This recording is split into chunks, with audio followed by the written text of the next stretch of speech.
Were you one of those kids that was always thinking about the future? I was, and still am, I suppose. No matter what, I always had an answer to the "what do you want to be when you grow up" question. From a teacher and a bus driver, to a veterinarian, a dog trainer, a civil engineer like my dad, an architect, to a biomedical engineer, I always thought about my future in terms of what kind of job I would have, and not much else. Over the past few years, this perspective has changed greatly, in part thanks to my love for tiny homes. While there is no official definition of a tiny home, they are usually between 1 and 400 square feet. They can be built on foundation or on a trailer, or be a converted sprinter van or school bus or anything like that. I discovered tiny homes when I was in 7th grade, and while they may have started as a simple middle school obsession, they've truly impacted the way that I think of my life and my future over the past 5 years. The early stages of my obsession were filled with tiny home tours on YouTube and as many episodes of Tiny House Hunters as I could handle. I've always loved architecture, and I fell in love with the unique design of these kinds of homes. It is so incredible to me that someone can take a house that's less than 300 square foot and give it the functionality of one 10 times its size. As my interest in tiny homes progressively grew, I started to realize how unnecessary all of the excess stuff and space that I have really is. I remember a few years ago when my family was looking at homes in the area. We walked into a model home in Lakewood and joked that there was so much wasted space that you could play indoor soccer in the living room. Well, this house was an extreme example. Every regular-sized house has wasted space, or space that serves no purpose. But in tiny homes, there's no wasted space at all, and every square foot is utilized. For those that choose to live in a tiny home, they are forced to live more simply because they only have space for what they really need and nothing else. This is one of the truly beautiful aspects of living in a tiny home. My interest in living more minimalistically actually started when I was in 5th grade. When my family moved here from the mountains, we had to live in a 2-bedroom apartment for 8 months while our old house was being built. During this time, we had to place a lot of our stuff in storage. And while it was difficult at times to live in a less than 1,000 square foot apartment with my family and our 100-pound yellow lab, there's great value to be found in this point in my life. Not only did I learn that I do not need an entire room full of stuff, but this simplification in our lives allowed us to foster stronger relationships with one another as I became closer with my family than I had ever been in the past. Who knew that having minimal to no escape from someone could actually make a relationship stronger? A year after the origin of my obsession with tiny homes, my mom took me to stay in a tiny home resort in Lyons called Wicasa. This was definitely a tipping point for me. Any fear that living in a tiny home would make me anxious and claustrophobic faded away, along with any doubt that tiny home living was not for me. It was then that I started to think not only about what I would do, but about how I would live my life in the future. My dad says that some people live to work and others work to live. This means that while some people fully devote their lives to their work, others tend to focus more on their life outside of their occupation. Even growing up, I definitely fell more on the live to work side of things, but I've recently started to consider what a true balance would look like between both sides of my dad's comparison. What would it mean to live the kind of life that allows us to focus on all the important things along with our occupation? What would this balance even look like, and how can it be achieved? These are just some of the questions that I hope to answer moving forward. The true value of simple living is found in its ability to encourage a focus on the things that truly matter. This lesson has motivated me to find a greater balance in my life. Along with this lesson came reflection on what really does matter in a person's life, and primarily thinking more about my relationships with my loved ones as well as with God, and how much these relationships truly matter. While the tiny house movement is more recent, simple living has been around since the beginning. The need to bring back simple living has become more and more prominent over the past century due to the drastic increase in consumerism and materialism that has occurred. The materialist culture that can be seen in modern America originally originated in the 1920s due to the unprecedented prosperity that many middle-class families were experiencing, and the new forms of financing that allowed families to spend beyond their means. This led to a different pattern of consumption, according to an article by Khan Academy. Following the devastation of World War II, an even larger increase of consumerism occurred. This was caused by the production boom, as well as a renewed sense of patriotism after the war.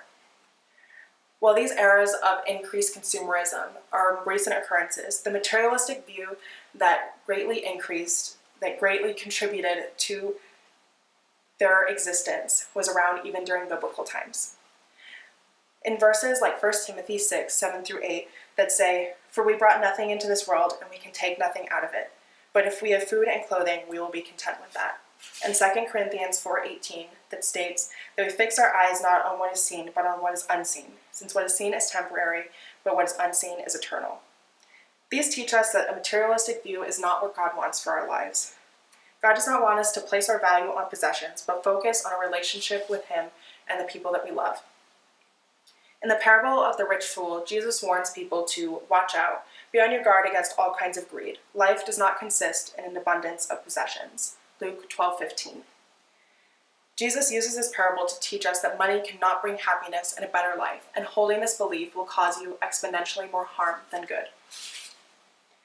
During the year, I interviewed DJ Turner, who has been trying to build a tiny home for many years. I was greatly impacted by one of her primary motivations to live more simply and to move into a tiny home. She said that she was, quote, "trying to decide the best way to live her life in a way that was pleasing to God."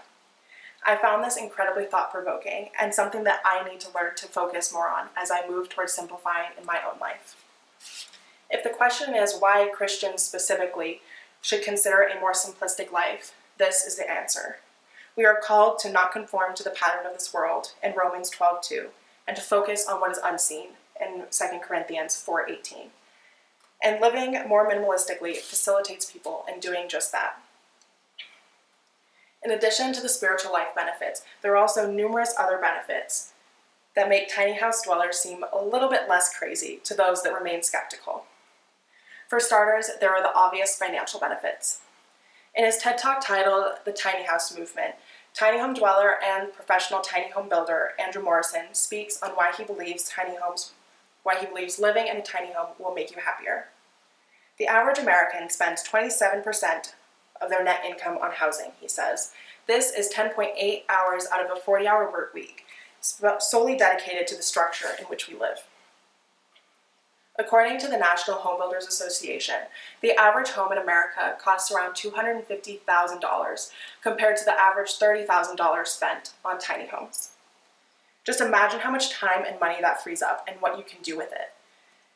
You could work less, spend more time with family, travel the world, learn a new language. The options are truly limitless.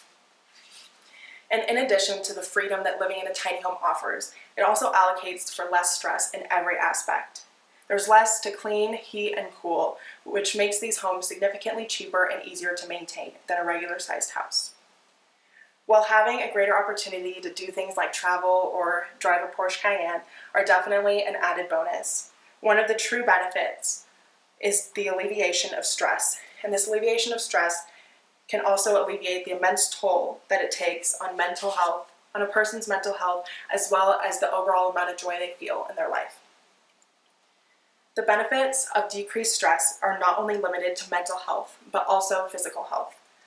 Large amounts of stress can cause significant health issues, including but not limited to headaches, muscle pain, fatigue, upset stomach, and sleep problems. The decreased amount of stress that living a more simplistic life can bring are incredibly valuable and can truly benefit everyone. And it is not necessary to live in a tiny home to receive these benefits. You can easily take small steps towards living a more simplistic life. I hope to do this as much as I can moving forward. In recent months, as I've started to declutter my own life, I've learned how difficult it is for me to let go of things. This is an area I hope to greatly improve on moving forward, especially as I prepare to leave for college in the fall. Simplifying a person's life is all about carefully considering the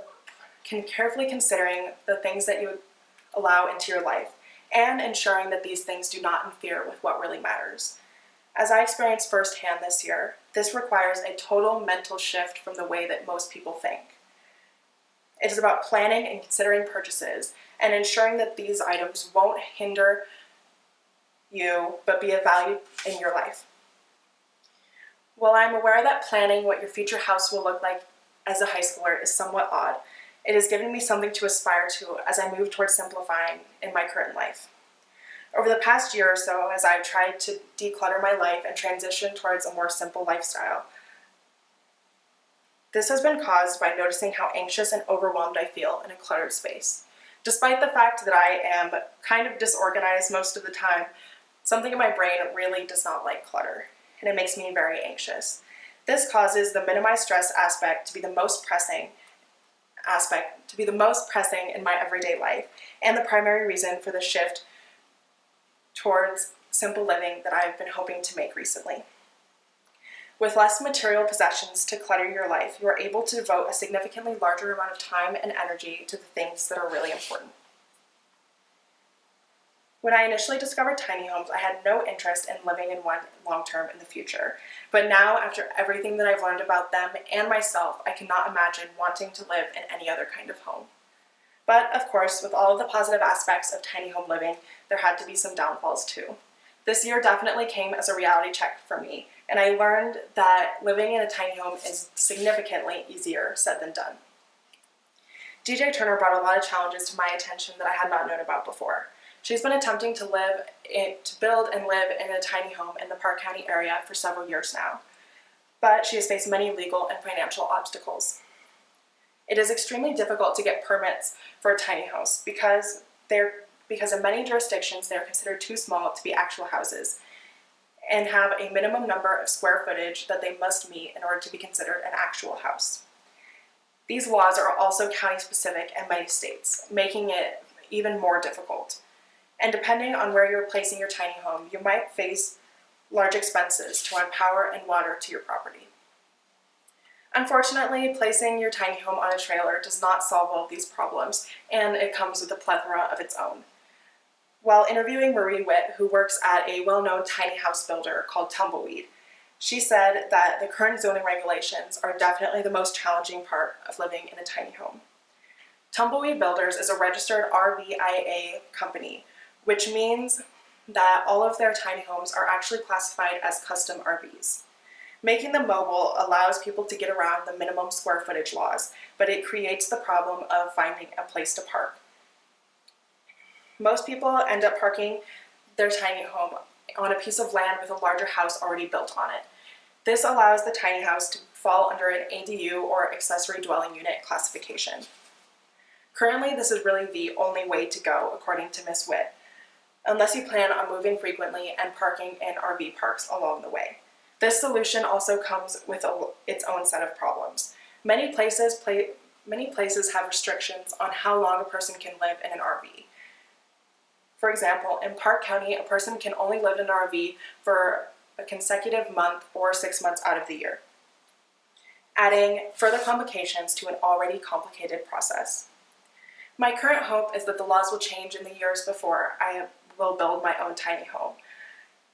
The tiny house movement has picked up speed since the 1990s and does not appear to be going anywhere anytime soon. So hopefully the lawmakers will see that tiny homes aren't going anywhere and adjust the laws accordingly. But in reality, I have no idea when or if the laws will ever change. When I first learned about these problems, I feared that these would be the deterring factor for me and whether or not I choose to live in a tiny home in the future. I eventually realized that any stress that comes on the front end will be irrelevant in the grand scheme of things and will be outweighed by the alleviation of stress and the amount of joy that my tiny home will bring me in the long run. The reality is, finding a house and moving into it is stressful no matter what. Finding a place to park a tiny home is just stressful in a different way than the financial stress that comes with purchasing a regular home. While some of these problems will be solved easily, others will take a significant larger amount of effort.